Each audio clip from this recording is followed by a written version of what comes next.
Olá pessoas, eu sou o Léo. E eu sou o Miguel. E esse é o canal Piuí. Pessoas presas num local muito ameaçador, tendo que passar por desafios com a vida em risco.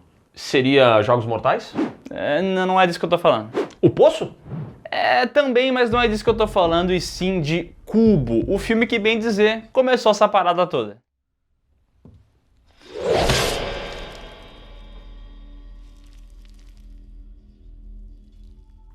E hoje o Piuí vai passar por essa saga cult do horror, trazendo aqui o enredo dos filmes do Cubo, algumas curiosidades de bastidores e, claro, dando a nossa opinião sobre essa loucuragem toda. Então apague as luzes aí do seu cubo e pegue logo a sua bota, porque tá começando a saga Cubo aqui no canal Piuí.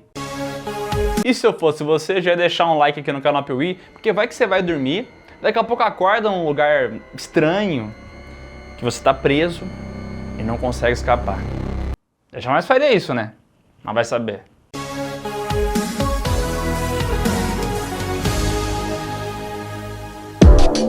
Você gosta de TV grande? Acho que a resposta é sim. Eu e o Léo temos uma televisão de 86 polegadas que a gente ganhou. Ela é realmente muito incrível e muito grande. Só que assim, uma televisão desse tamanho, para passar entre os corredores da casa, para conseguir colocar na sala, é de uma dificuldade tão grande quanto o tamanho da televisão. Diga-se de passagem, eu fiquei usando essa TV durante 2 anos no quarto porque ela não cabia na minha sala. Por isso, se você quer uma tela grande na sua casa, mas também quer praticidade e comodidade, você precisa conhecer o Epic Vision EF12 projetor Smart da Epson. Além de ser portátil e poupar você de alguns dos problemas pelos quais a gente passa ao ter uma TV muito grande, ele projeta imagens de até 150 polegadas. A televisão nossa é 86, isso aqui é 150? Exatamente, maior do que qualquer TV que você vai encontrar no mercado. Uau! E esse negocinho aqui, ó, também tem uma potência sonora que dá inveja. Você ainda pode utilizar como caixinha de som conectando via Bluetooth. Viva uma experiência de cinema na sua casa, acesse os principais streamings do mundo, assista um jogo de futebol como se você estivesse dentro do estádio. Tudo isso é possível com o Epic Vision EF12. Então clique agora no link para você conhecer essa verdadeira experiência de TV sem tela, que é uma parada muito doida. E ó, vou fazer um desafio com você que tá vendo esse vídeo agora mesmo. Quero ver se você consegue ir aí na sua casa e pegar sua televisão com uma mão só, assim como eu pego o Epic Vision. Se for uma TV de 21 polegadas, dá pra fazer isso. Não dá não. Até umas 30 polegadas eu acho que dá. E 150 dá? 150 não dá, não existe. E só um minutinho que tem cupom especial aqui pro canal Piuí. Se você utilizar o código EPIC500, você vai ganhar impressionantes R$500 de desconto. Então corre agora mesmo no link na descrição, aproveite o cupom e você tem que ser rápido, porque esse cupom é válido apenas para 25 unidades. Não vai dar bobeira, né? Você já ouviu falar em The Twilight Zone? É uma série de suspense criada lá no final dos anos 50 que tinha vários episódios que tinham histórias de explodir a cabeça, brinquedos amaldiçoados, espíritos malignos e coisas estranhas em aviões.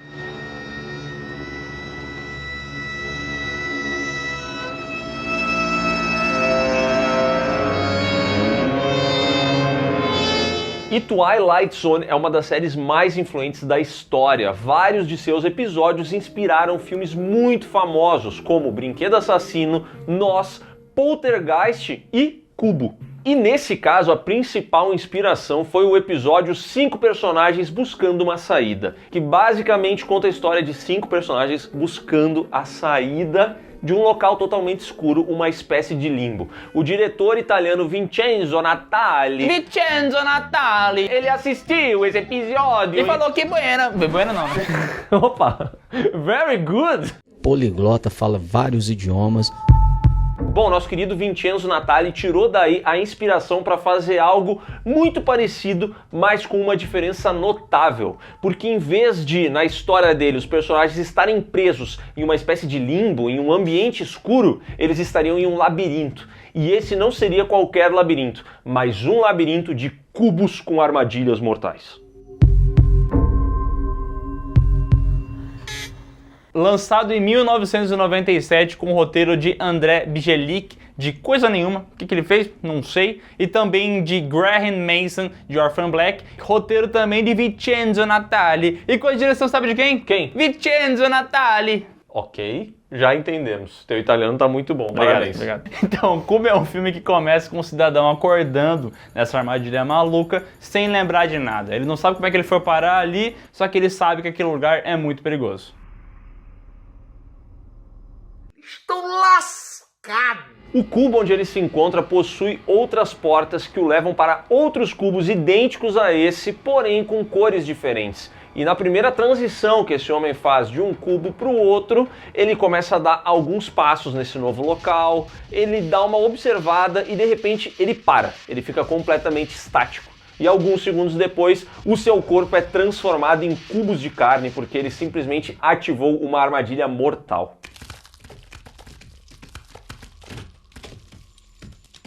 Aí você pensa, esse filme aqui é de 97. O filme do Resident Evil ali é o primeiro de 2001, que tem uma morte muito parecida com esse filme aqui. Sim, obviamente o Paul W.S. Anderson viu esse filme e se inspirou nessa morte, só que ele disse que não. Diz que nunca viu o cubo, nem sabe do que estão falando. Nunca nem vi. O que é bem improvável, porque essa daqui provavelmente é a cena mais memorável de toda essa saga. É um começo que realmente faz a gente ficar muito interessado, porque ele é misterioso ao mesmo tempo que ele é chocante visualmente e a gente quer saber o que está acontecendo ali. Até porque vale lembrar, a essa altura do campeonato não tínhamos Jogos Mortais, não tínhamos Poço e não tínhamos uma série de filmes que seguem essa mesma temática de armadilhas em algum local. Após essa abertura magnética, a gente é apresentado aos 5 personagens dessa história aqui. O primeiro é Quentin, um policial divorciado. Depois tem a jovem Leven, que é uma estudante de matemática que é supostamente muito inteligente. Holloway, que é uma médica. O Worf, que é um cara que não fala muito, tá sempre quieto. E o René, que é um criminoso que já escapou de 7 prisões. Coisa mais comum que existe aqui no Brasil, né? E uma coisa que a gente vai perceber é que o roteiro de Cubo ele é bem expositivo. O policial, ele age como um policial divorciado. O tempo inteiro ele fala sobre a vida dele. Os personagens o tempo inteiro falam, o René é um cara que já escapou de 7 prisões, isso aqui para ele vai ser moleza. Então eles ficam meio que falando que cada um é, entendeu? Pra saber quem são esses personagens. He's the Wren. The bird of Attica flew the coop on 6 major prisons. 7. Mas pelo menos eles não ficam só falando, eles também mostram, entendeu? Então o René, que é esse especialista em fugas, ele é o responsável por avisar a galera, ó, estamos aqui em um labirinto de cubos, isso aqui é muito perigoso, então antes de entrar em cada um dos cubos, ele desenvolve um sistema super tecnológico que é pegar sua bota e arremessar ela lá no meio, porque assim, se a armadilha for ativada por sensor de movimento, que é o que ele acredita que todas as armadilhas sejam, ele vai descobrir isso antes de pisar, entendeu? Eu estou presenciando um homem à frente do seu tempo. Ele inclusive perde uma bota depois de ativar o lança-chamas. E ele também fala assim, eu não tô ajudando vocês, eu só preciso da bota que vocês estão usando. The only reason I dragged you this far is because I need your boots. E é bem massa, porque a gente confia no René, os personagens confiam no René e a gente acha que ele vai ser o responsável por levar todo mundo até o final. Só que é aí que o filme subverte a expectativa, fazendo com que ele morra.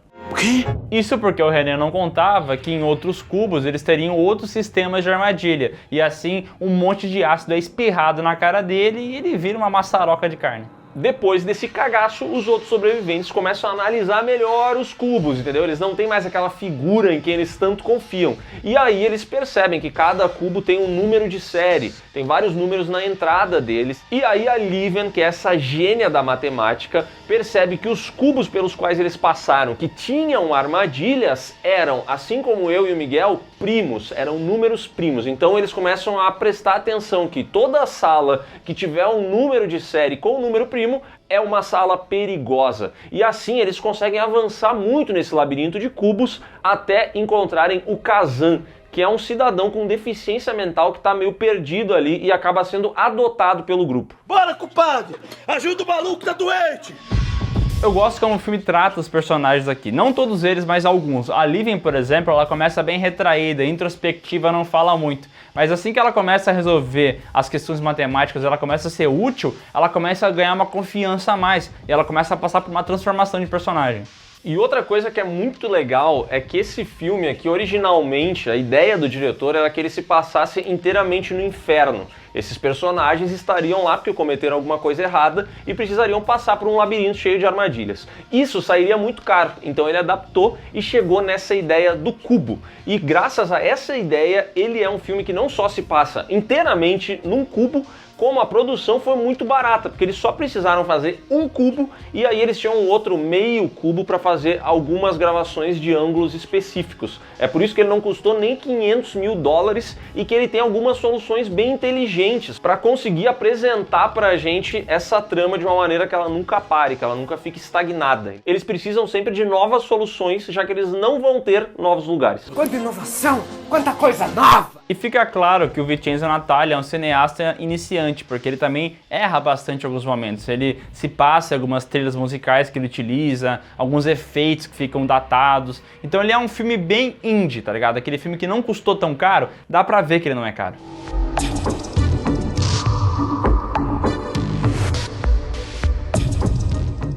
Fome, sede, quase morte, o Kazan gritando o tempo inteiro, o Quentin, que é esse policial divorciado, começa a ficar irritado, ele começa a ficar realmente muito bravo. E quando ele descobre que o Worf trabalhou nos projetos que criaram esse cubo, aí ele perde a cabeça. Começa a meter o dedo na cara de todo mundo e fala que agora ele manda.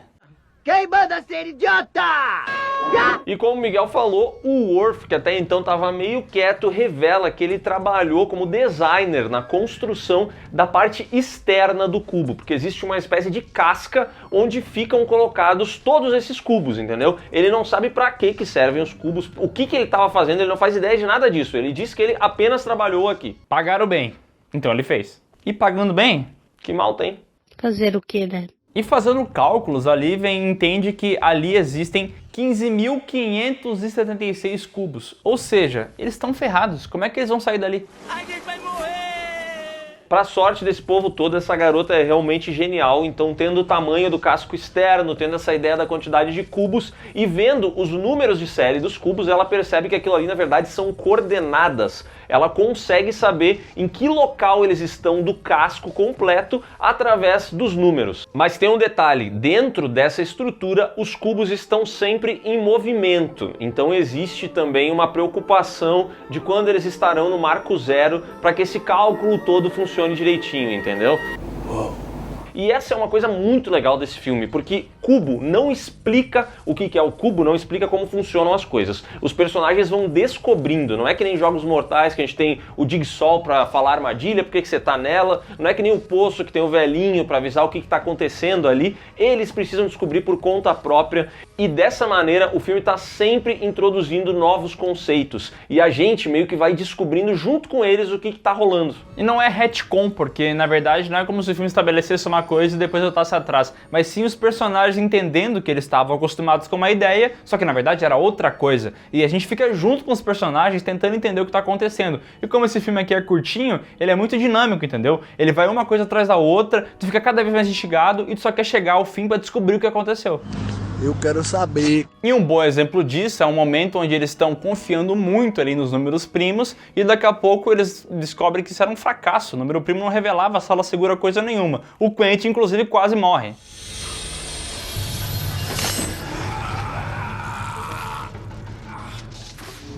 E aí o Quentin, que já estava pistola, começa a ficar ainda mais pistola. E tudo isso vai piorar porque eles, sabendo as coordenadas do local, eles conseguem se localizar e ir até uma borda do cubo, ir até um canto, entendeu? Para ver se eles abrindo a porta do canto vai ter uma saída ou não vai. Só que chegando lá eles percebem que todos os cubos ali naquela região têm armadilhas. E aí eles decidem que vão passar por um cubo onde basta fazer silêncio que eles não vão ativar nenhuma armadilha. Geral passa e quando chega na hora do Quentin passar, o Kazan dá um gritão.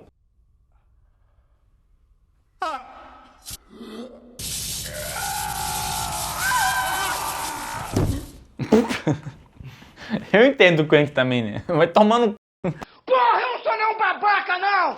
Ele fica puto, ele tenta matar o Kazan, aí a doutora Holloway lá para ele, fala que ele foi largado pela mulher porque ele devia ser um cara abusivo e agressivo. E sabe o que ele faz? Mete um tapão na cara dela, provando que ele realmente era isso. Machista! E isso é uma característica interessante do roteiro, porque o Quentin surge no roteiro como se ele fosse o provável herói, entendeu? Ele é tipo o líder, ele que comanda as pessoas, ele que fala o que cada um tem que fazer e tal. Só que com o passar do tempo ele começa a ser muito abusivo, ele se transforma realmente num babaca. A gente entende que ele é um vilão ali dentro. Seu cuzão, vem aqui! Tá pensando em te dar uma sacadona? E pra provar a sua vilania, quando eles chegam no cubo da borda e abrem, eles percebem que não tem saída ali, porque só existe uma saída em toda a casca externa e ela não está naquele cubo. Então a Holloway se oferece para dar uma investigada, para descer para fora do cubo, ver o que tem ali naquele abismo onde eles estão, e neste momento os cubos se movem, ela quase cai, mas o Quentin consegue segurar ela pela mão. E aí ele dá uma olhada nos olhos dela e fala, chupa! E larga ela no abismo.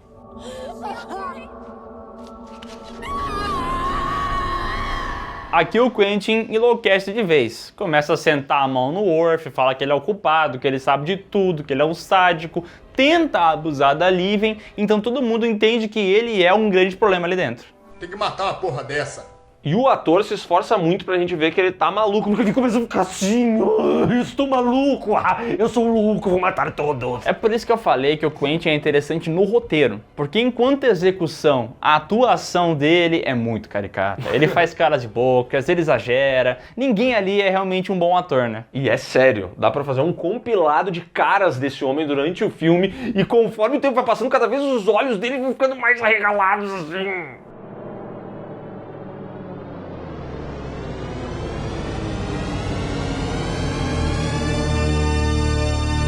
A Liven responde a toda essa violência com genialidade. Ela simplesmente compreende que a saída deve estar em um dos cubos em que as coordenadas vão além da casca externa. Ela faz uma super conta matemática e ela conta então com a ajuda do Kazan para passar por todas essas salas, porque eles percebem que as salas seguras não envolvem números primos, mas sim fatoração de números primos. Aí você me pergunta, o que é fatoração de números primos? Pá, é uma conta difícil de fazer, entendeu? É, só daria pra fazer numa calculadora, só tipo que... 67 vezes 22, entendeu? Um negócio que não tem como você fazer de cabeça, a não ser o Kazan, porque ele consegue.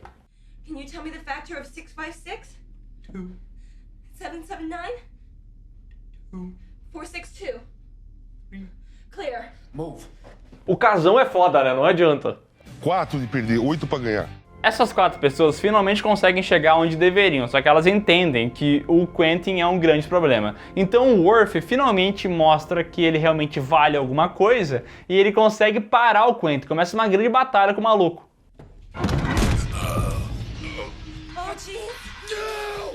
E nesse rolê ele consegue jogar o Quentin para outro cubo, o cidadão bate a cabeça no chão e morre. O trio sobrevivente então segue sua jornada, chega até a última sala e de fato existe uma porta que dá para saída. O problema é que a essa altura do campeonato o Worf ele já está completamente arrebentado de todas essas brigas que ele teve com o Quentin e mais do que isso, ele é um cara que não tem nada que o faça sentir vontade de sair dali. Minha vida é uma merda. Ele inclusive comenta que a única coisa que ele vai encontrar fora do cubo é a estupidez humana. Então ele começa a mostrar desejo de ficar por ali. E a Liven começa a tentar convencer ele a ir embora. Só que neste momento quem reaparece? O Quentin, que mata a Liven.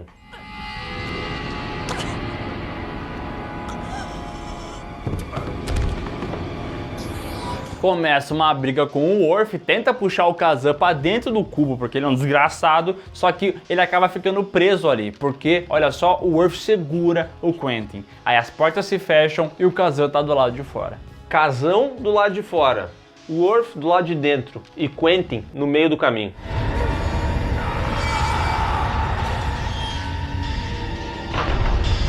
Bom, o Kazan do lado de fora, vê aquela luz branca gigantesca, e acaba o filme. E aí você pensa, o que será que tem ali fora? E eu te digo, eu não sei, meu, eu não sei. Eu não sei, eu não sei, eu não sei, Cubo não custou nem $500 mil e faturou 9 milhões. Só que ele é um filme muito pequeno, é um filme indie, poucas pessoas assistiram, mas quem assistiu gostou. Assim, ele é um filme sensacional, ele é um filme incrível? Não, mas ele é um filme cheio de boas ideias e cheio de boas intenções. Então ele é um filme bem curioso para você assistir hoje em dia, porque ele foi base para vários filmes estilo Escape Room que a gente vai ver no futuro.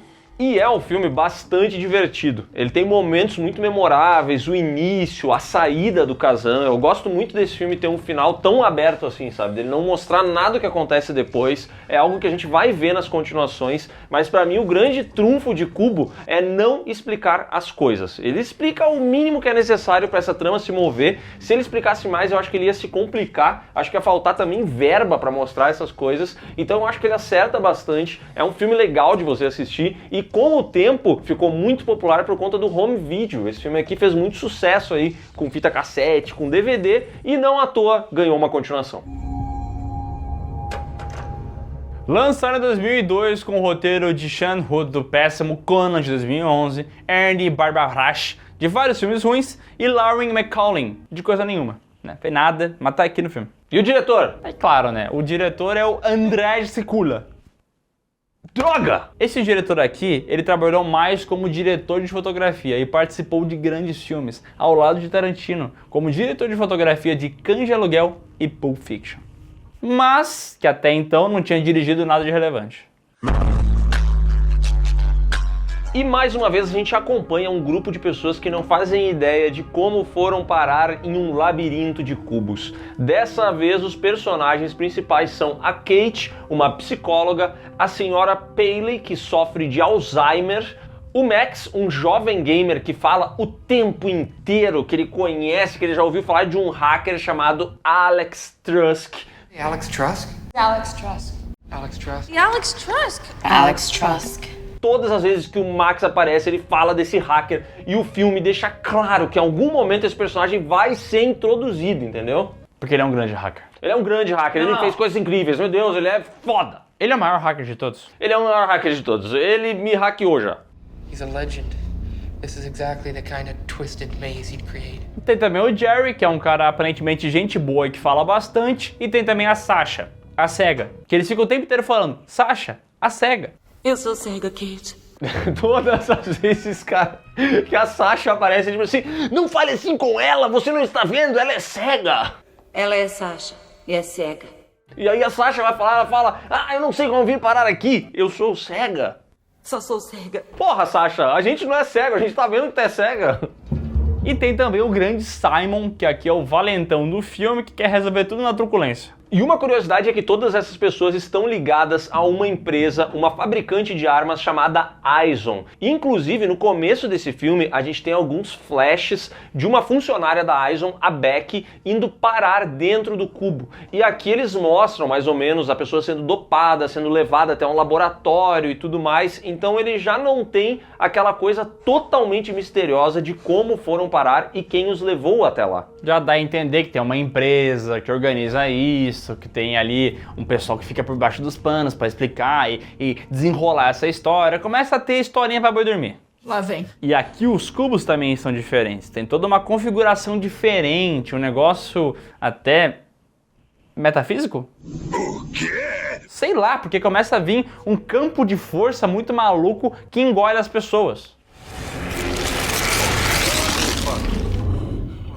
Mas que porra é essa? É isso aí, os cubos já não tem mais aquele funcionamento mecânico. Eles não só estão com essa cara de iMac, assim, com essa cara de produto da Apple, entendeu? Totalmente clean, uma pegada muito mais ficção científica, como eles também deixam de lado aquelas armadilhas sinistras e partem para coisas envolvendo física quântica. Então, esse pessoal todo encontra um militar tentando se enforcar lá dentro. Esse militar até comenta, cadê os números de série? Eles são um segredo, entendeu? Ele tava pensando no cubo anterior, mas esse aqui é outro cubo. E enquanto as pessoas estão salvando esse cidadão, vem esse campo magnético, esse campo de força, esse campo temporal que vai passando pela sala e envelhecendo tudo, fazendo o tempo passar muito rápido para aquelas coisas e aí transformando nosso querido militar em um cidadão que está morto há muito tempo.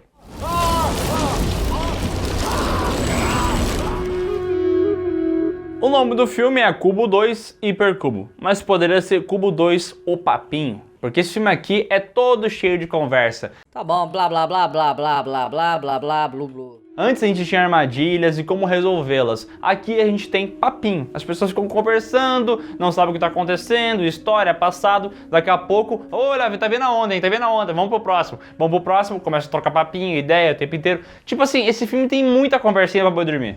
E isso que o Miguel falou, eu acho que pode ser sintetizado em falta de urgência. Parece que essas pessoas não estão preocupadas em escapar dali. Elas estão querendo se conhecer, elas querem saber o nome uma da outra, o que está acontecendo, mas ninguém realmente parece incomodado em estar ali e querendo sair dali. E conforme essa história avança, a gente descobre que a senhora Paley, que sofre de Alzheimer, é uma gênia matemática. Veja só, temos aqui a repetição do arquétipo do primeiro filme. Pera, esta não é Paley, a maior matemática de todos os tempos? Exatamente, ela mesma. She worked for a weapons manufacturer. And she's a good friend of our Nobel wannabe. E é justamente a senhora Paley que faz a gente entender que eles não estão em cubos, eles estão em um tesseract, um hipercubo. Yes, science! Que é o quê? Um cubo de 4 dimensões. Ou seja, um cubo dentro do cubo. Coloque o cubo no meu peito agora! Um cubo onde o tempo, o espaço, a gravidade são coisas palpáveis. Então vai acontecer um monte de loucuragens ali dentro, conforme o roteiro desejar. E aí vira bagunça. E assim, tem embasamento físico isso aqui? Até tem. Mas é no campo teórico, entendeu? É aquele bagulho tipo, se tal coisa fosse tal coisa, seria tal coisa. E isso dá espaço pro roteiro fazer o que quiser, entendeu? Porque daqui a pouco o tempo passa de um jeito de um lado, depois passa de outra parada, uma coisa acontece, depois desacontece, existem dois personagens, um morre, depois ele volta. E tipo assim, só acontece porque sim, a gente não consegue entender o que o filme quer passar. Não tô entendendo nada. Vai se fuder. E o grande problema é que se eles pegassem esse cubo de 4 dimensões, talvez definissem, a quarta dimensão é o tempo. Então vai ter dilatação de tempo nas salas, tudo vai ficar muito velho. Sei lá, se eles fizessem uma parada pique o planeta lá de Interestelar, entendeu?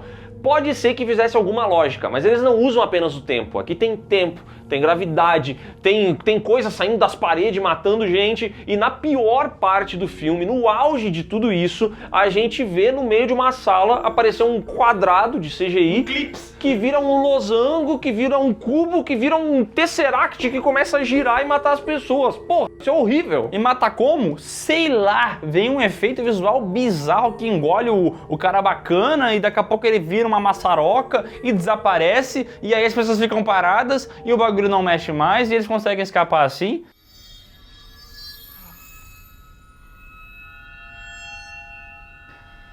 E sei lá, sabe? Sei lá, o problema desse filme é que sei lá, eles estão vivendo uma coisa ali que a gente não sabe o que é, sem saber se tem como sair ou não, sem motivo nenhum. Uma perda de tempo. Tu até consegue entender as armadilhas que elas brincam com essa parada de tempo, por exemplo, e tudo mais. Só que, assim, quando tudo é possível, quando qualquer coisa pode acontecer na sala, a obra perde sentido. Porque, cara, a sensação que dá é que o roteirista fez o que ele quis em cada uma dessas salas e a gente já não tem mais aquele senso de tipo assim, cara, verifica a sala antes de entrar. Porque aqui tu não pode verificar, porque de repente pode surgir um quadrado no meio da sala e te matar. Aliás, se alguém morre, também não importa muito, porque ele pode voltar depois. Morreu! Isso porque, além de toda essa parada, obviamente aqui também tem viagem no tempo. Então a gente vai ter gente visualizando o passado, visualizando o futuro. A senhora Paley se vê sendo morta, entendeu? E aí depois ela vai realmente ser morta para aquele cidadão.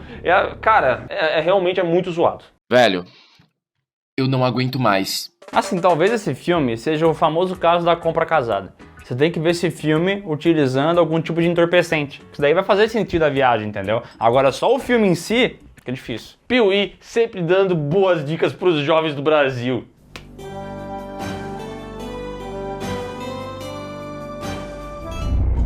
E lembra daquela máxima, se não dá pra fazer, não faz? Aqui eles ignoram, né? Foda-se. Tipo assim, não. Aqui o CGI é mata, eles fazem tudo, eles tentam. Tá ruim. É ruim, mas é que é física quântica, entendeu? Ah, bom. A ideia do hipercubo já é ruim. Ela é muito ruim, entendeu? E aí, quando tu pega um CGI que não consegue entregar o que tu imaginou, fica muito pior. Esse filme aqui é um filme que, assim, mesmo se ele fosse genial, ele seria destruído pelo CGI dele, porque é inaceitável, por exemplo, o hipercubo girando na sala e triturando pessoas. Não dá. Inclusive, sorte da Sasha, que é cega e não precisou ver muitas coisas que aconteceram nesse filme. Até mesmo o look dela, que está horrível. Obsoleto, demodé, deselegante, feio, chulo, cafona, cretino. Se vestiu no escuro, né?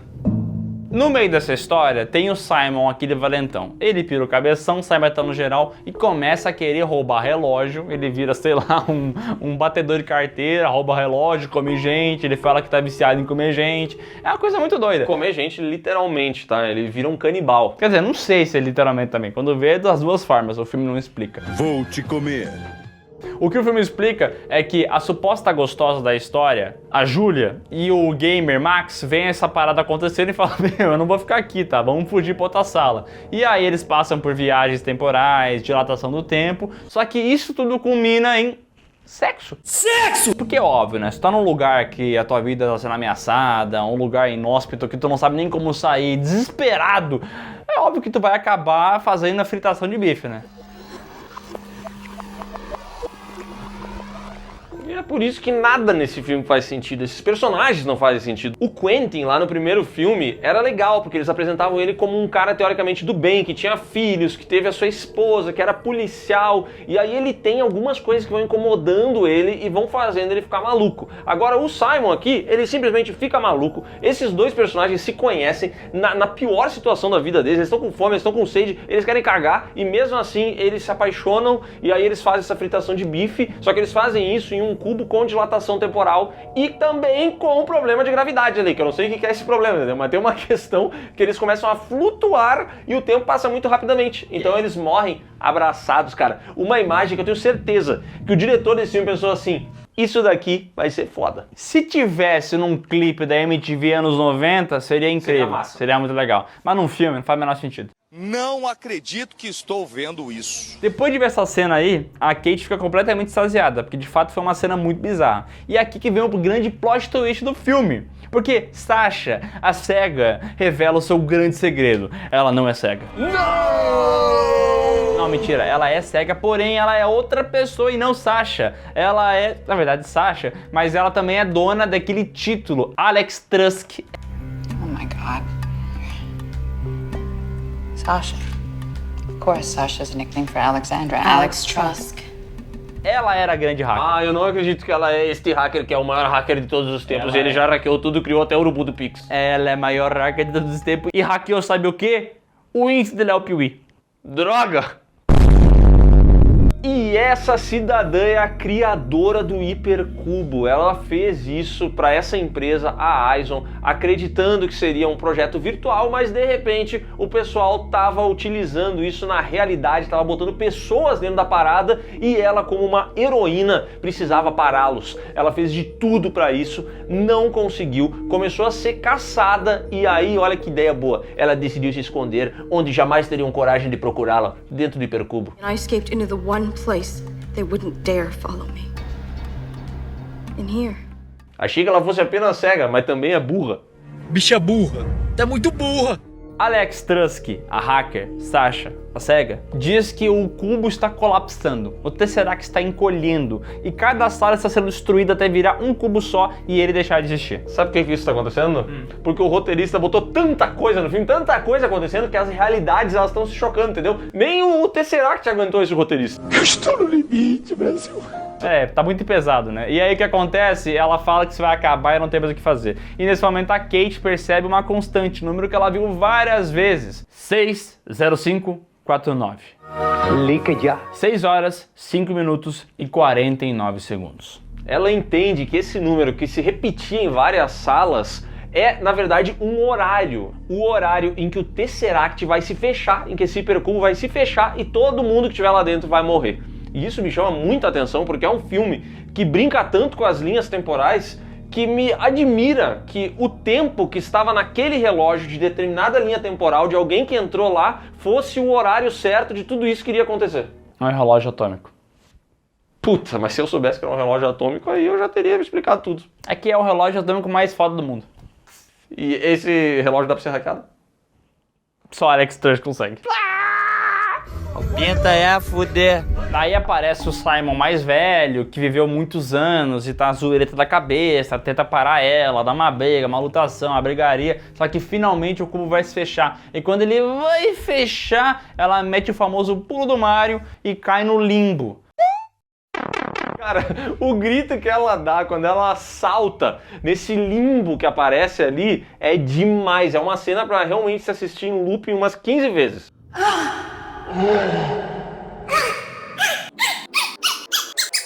Ela caiu no metal líquido do rio cair, ela levanta e fala, eita, pô, o que aconteceu aqui? Aí chegam os engravatados e falam, ah, você completou o cubo, você está com o pendrive de Alex Trusk. Ela fala, sim, tá o pendrive aqui, peguei na mão, esse pendrive deve ter alguma informação valiosa. E aí ela dá o pendrive na mão do pessoal, acha que vai pra casa assistir o Brasileirão, mas ela leva um tiro na cabeça e acaba o filme.